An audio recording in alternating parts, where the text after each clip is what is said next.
Guadalajara, Mexico. Outside the U.S. consulate, Enrique Camarena, an agent with the U.S. Drug Enforcement Administration, is heading for his car. Suddenly, a group of armed masked men grab him. They force him into the back of a car and disappear. Agent Camarena, nicknamed Kiki, was in Mexico on special assignment, investigating rumors of a secret deal between drug lords from Tijuana and Colombia. The Colombians, the world's biggest producers of cocaine, agree to pay Gallardo's cartel to smuggle their drugs into the United States. Lying just 15 miles south of San Diego, Tijuana is the world's busiest border crossing. 50 million people a year pass into California, the wealthiest U.S. state with the biggest market for illegal drugs. It's the obvious spot for the cartel to focus their drug shipments. The cartel stands to make millions, but they fear the DEA could destroy the Colombian deal. They need to find out what the DEA knows. One of the traffickers said, I know a DEA agent. I know he works at the consulate. I know what he looks like. I can pick him out. 2 days later, Camarena is dead. You know, somebody just throws the bodies out on the side of the road.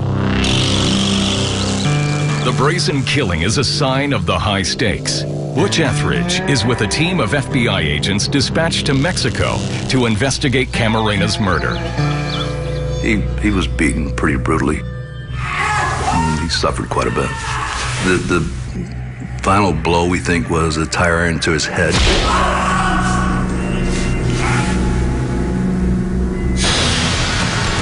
The killing triggers a massive manhunt for Camarena's killers. The U.S. government stops and searches every vehicle crossing the border and demands that Camarena's killers are brought to justice. After 4 years, the Mexican police parade this man in front of news cameras, Miguel Ángel Félix Gallardo. Mexico's first drug lord is sent to prison for life for the murder of Kiki Camarena. Gallardo's downfall in 1989 sees his business carved up. 2 of his drug traffickers emerge as successors. Joaquin Chapo Guzman, seen here in rare footage shot in prison, gains control of Gallardo's business in Sinaloa. And the Arellano-Félix brothers take control of his business in Tijuana. They were the nephews of Miguel Félix Gallardo. They had the network set up probably through Miguel Félix Gallardo. They were ruthless, like that whole trafficking group were. The Arellano-Félix brothers and Chapo Guzman worked together to maximize profits. They pooled their resources to make money from the cocaine trade that was now moving through Mexico almost entirely. The Arellano-Félix brothers and Guzman have made Culiacán, the state capital of Sinaloa, their home. Sinaloa is the cradle of Mexico's drug business. Its fertile soil and warm climate is perfect for growing marijuana and heroin. Sinaloa's culture of lawlessness has also cultivated the vast majority of Mexico's drug lords. The Arellano-Félix brothers move from Sinaloa to Tijuana. The DEA starts calling the Tijuana Cartel the Arellano-Félix Organization, the AFO for short. The 2 brothers who lead the AFO are Benjamin and Ramon. Benjamin is a natural businessman. You could just tell he was in charge. And never saw him carrying a weapon.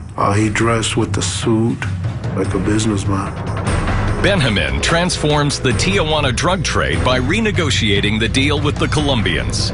Instead of just working for the Colombians by smuggling their cocaine across the border, they're now buying drugs from the Colombians and setting up their own distribution networks in the U.S. They're no longer the transporter for the Colombians, and they've set up shop, and so they are more powerful than the Colombians in the United States. Steve Duncan is a federal agent who witnessed Benjamin Arellano-Félix's entire reign as head of the cartel. He was truly the leader of the organization, and what Benjamin said, people did.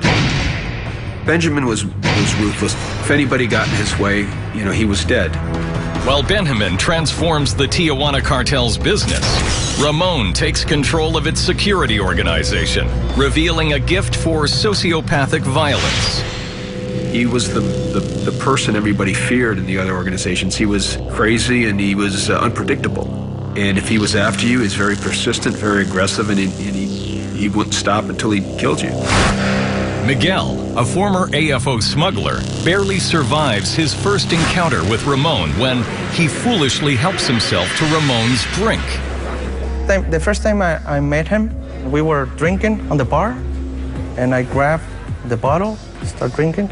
Ramon suddenly pulls out his gun. He was gonna kill me, but there was another person there and said, you know what? He's friends of ours. Instead of killing Miguel, Ramon offers him a job. Soon, Miguel finds himself in charge of smuggling AFO drugs across the border. It was like a supervisor of the drugs in Mexican side. At the time, they were talking about 20 to 30 tons of coke at the time. The AFO smuggles drugs into the U.S. by road across the border, by boat along the Pacific coast, and even through miles of cleverly constructed tunnels that run from Tijuana under the border guards' feet and into the U.S. By 1992, the insatiable demand for cocaine among American drug users allows the AFO to increase revenue from $360 million per year to a staggering $7 billion per year. To protect this lucrative business, the AFO are prepared to kill anyone who stands in their way. You have to be aware about all the cops. If someone tries to pull you over, you have to be ready to get in a shootout. Brutality and death is at the heart of the AFO culture. Drug traffickers, banished by the Catholic Church, turn to the satanic cult of Santa Muerte, the Mexican angel of death.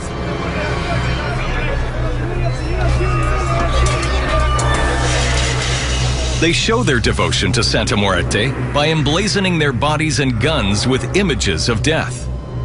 The citizens of Tijuana fear the powers of this cult. Everybody pray that the Santa Muerte don't kill you. That's normal people. But the drug lords, they sacrifice to the Santa Muerte. It's like a god. Devotees kill others as an act of reverence. For the AFO, killing is like a religious requirement. They behead, they do everything they do, a lot of rituals to the Santa Muerte. By leaving sacrificed headless bodies on the city streets, the AFO strikes terror into the heart of Tijuanans.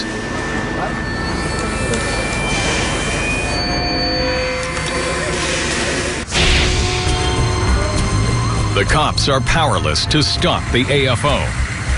But another threat emerges. Relations between the AFO and Chapo Guzman break down. Guzman is jealous of the AFO domination of Tijuana, Mexico's most profitable smuggling route. Personal beefs began to happen, selfishness. Chapo Guzman started to fight against the Arellano-Félix Organization. By destroying the peace, Chapo Guzman becomes the Arellano-Félix brothers' deadliest enemy. They always said that Chapo was a lot more powerful, probably better connected. That's why they wanted him killed. War between the former allies seems inevitable. Ramon Arellano-Félix sets out to establish a new armed force capable of defeating Chapo Guzman. His strategy is to recruit Americans who are able to carry out hits in Mexico without being recognized by either the Mexican cops or the rival cartels. But first he needs an American to lead this force. Two AFO traffickers serving time in U.S. federal prison meet the perfect candidate. David Barron, the leader of San Diego's 30th Step Street Gang. He endeared himself to these two fellows while in federal prison. And when he got out of prison, he had an invite to work for the Arellano-Félix Organization as an enforcer. Barron accepts the offer and heads to Mexico as soon as he leaves prison. November 8th, 1992. Out of the blue, Chapo Guzman proposes negotiations to avoid war. He invites Ramon to a meeting on neutral territory at the tourist resort of Puerto Vallarta, 1,200 miles south of Tijuana. Ramon, wary of Guzman's intentions, takes Barón along for protection. The meeting goes well. The two sides agree not to go to war. Afterwards, Ramon feels like celebrating. After the meeting in the evening, the Arellano-Félix brothers were at Christine's discotheque. Christine's is a popular night spot. The brothers are unaware they've walked into a carefully prepared trap. Chapo Guzman paid off the police, go to the other side of town. As the brothers party, Guzman and his heavily armed assassins enter the club determined to wipe them out. As Chapo Guzman came in and stormed the club, his men were spraying people with automatic weapons and killing people. The AFO's newest recruit is the first to react. David Barón picked up an automatic weapon and sprayed suppression fire. Outnumbered and outgunned, Barón manages to fight off the assassins and get the brothers out of the nightclub.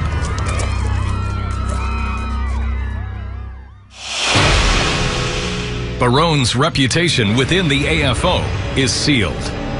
David's a folk hero with the Arellano-Félix brothers because that one event. Ramon has found the man to lead his new American army. David was a 1%er. He was that 1% of the gang that was a leader, that was ambitious, that was deadly, that was crazy, and people look up to him.